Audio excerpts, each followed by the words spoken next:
Time now to take a look at today's news headlines. We're joined by Camilla, Tominey and Nick Ferrari down the line. And to our first story, Nick, and look, it's a really shocking one. Anyone who watched Dispatches on Saturday night will have seen the Russel brand story. There's been a huge reaction to it. Just bring everyone up to date, Nick, what the documentary was about and what we know.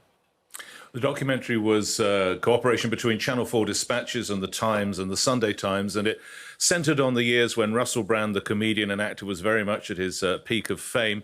And it had a number of interviews with people, with young women, making allegations, all of which Mr. Brand has denied, and we might come to those later, which go as far along the scale as rape, sexual harassment, coercion and grooming, all the way through there, both in the United Kingdom and Los Angeles, where he enjoyed considerable fame. Some of them, the women were brave enough, we actually heard from them directly. Some of them, their ordeals, which of course he denies, their ordeals were put in the words by actors, and that's how it broke. Since then, we've learnt that his agency, his talent agency, have parted company with him.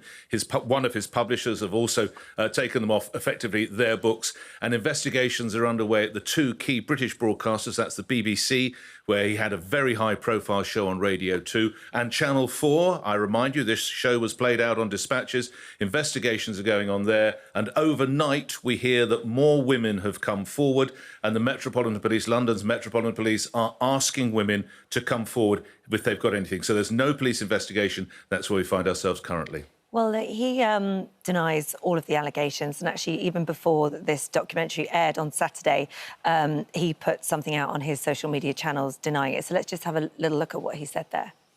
Amidst this litany of astonishing, rather baroque attacks are some very serious allegations that I absolutely refute.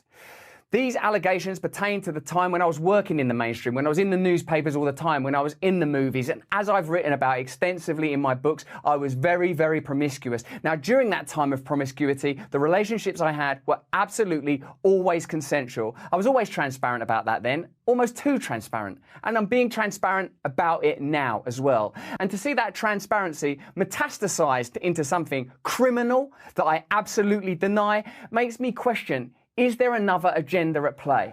Another agenda at play. Well, Camilla, let's come and get your thoughts on this. Another agenda at play. I mean, I watched the documentary. As Nick has explained, it is part dramatised, but the women who are giving their accounts have obviously, you know, it's required a lot of courage for them to come forward and speak about this.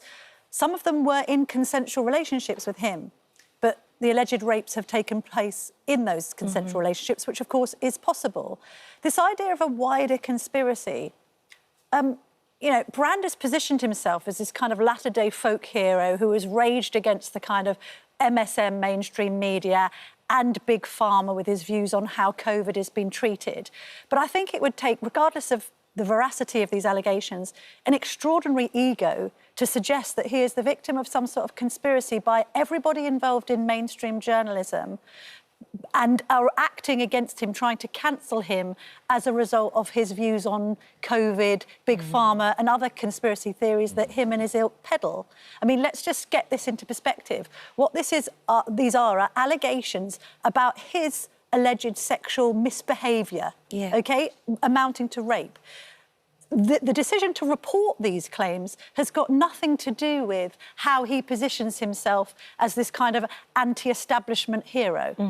And that's what I find astonishing. Okay. I mean, he's certainly guilty of a huge amount of narcissism at this stage. So the broadcasters are investigating the allegations, Nick, but as yet, no police investigation. What has to happen for it to become a police investigation? Plain and simple. Somebody has to come forward and make an allegation that the one form of sexual attack, as Camilla outlined, took place in the Met area or actually anywhere in the UK, and that would empower the Met to start the investigation. What might well happen now, actually, I think, is it will all go very, very quiet because both the BBC and Channel 4 can handle the investigation, and I'm sure they'll be robust, but they can handle them at their own pace. And as for the Met, if no one comes forward, well, there's nothing to see here, so we just have to wait. OK, well, that's what we'll do. And if anything changes, we'll obviously be talking about it.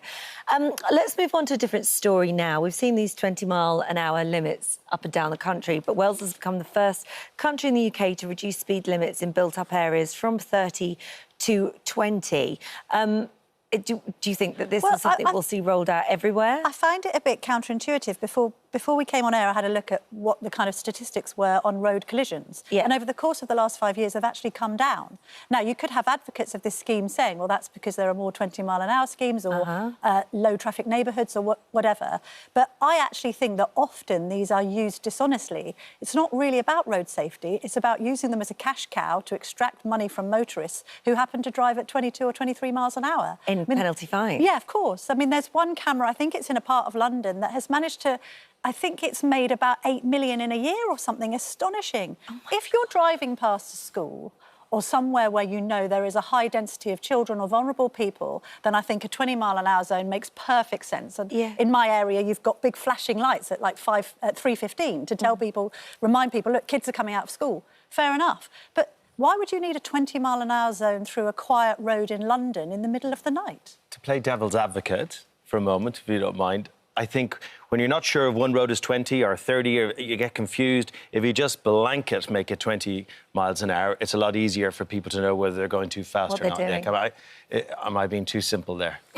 No, you're not, but you haven't got me behind you in my big black Jeep trying to get past at 28 miles an hour when you're going at 20 miles an hour. To Camilla's point, look, where there are schools, children's hospitals, old folks' homes, whatever, I absolutely get the argument, of course. But there's a stretch of road, Holly Craig, you'll know this road, the Westway, the elevated Westway, as we come to your studios in West London. It's a 30-mile-an-hour zone. We're on an elevated stretch. There are no houses, let alone hospitals or schools, and we're restricted to 30. I think, to Camilla's point, and by the way, it's speed monitored, I think in some instances, not all if you've got hospitals, in some instances it's quite a handy way to get money out of motorists. I mean, we've all been rubbing along fairly well at 30 miles an hour. If you've ever done a speed awareness course, which I may or may not have done in the past, I mean, they do show you these videos of kind of cars braking at greater speeds than 30, and you get the very clear message that, you know, 30 is the safest speed to drive at. We've been doing that for decades. It hasn't gone far wrong. You know, a lot of these... I also think there is a congestion implication from all this, and probably a pollution one. It's a bit self-defeating, because if people are chugging along slowly and stop-starting, they may well be producing more emissions than if they were driving at a steady just under 30. Well, the Welsh Government says it could save up to 6 to 10 lives a year.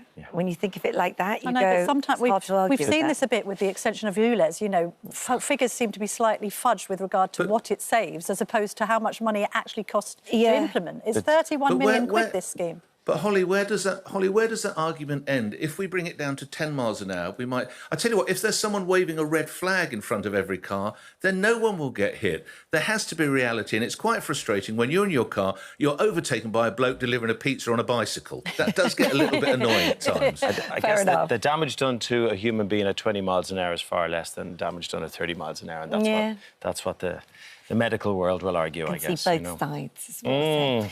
Just very quickly before we go to the break, a new study has found that women can see their mental health negatively affected by watching just 90 seconds of social media influencers showing off their bodies. So this idea of it makes them feel bad. I feel like we know this, don't we? We do know this. And to be fair, sometimes you look on social media and people are showing very real bodies because they're very real people. Yeah. My objection is when people are having their images digitally distorted and the audience isn't told. Yeah. So I don't want my daughters seeing some strange airbrushed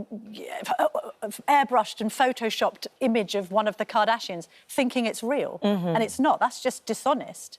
The other thing that depresses me is people's houses on social media.